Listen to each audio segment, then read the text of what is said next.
फलविदा यमबुद्ध।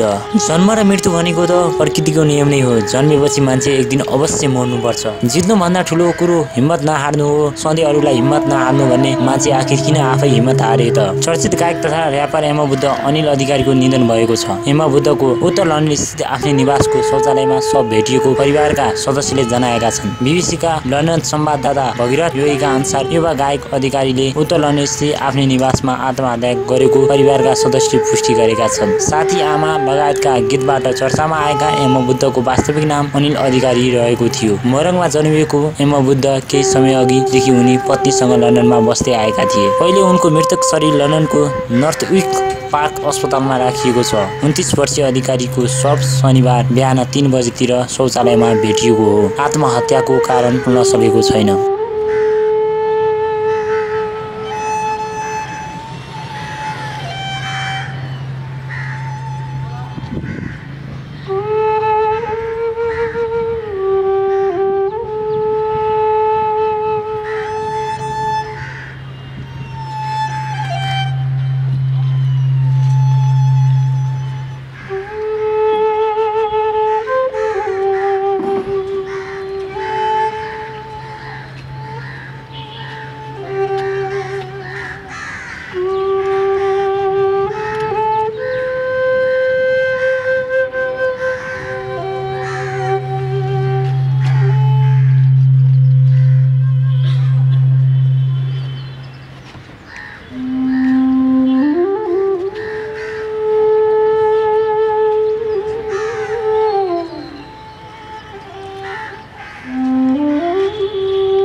नमस्ते, म प्रियङ्का कार्की। यहाँहरू हेर्दै हुनुहुन्छ अनलाइन टिभी नेपाल र अनलाइन टिभी नेपाललाई सब्स्क्राइब गर्न नबिर्सिनुहोला।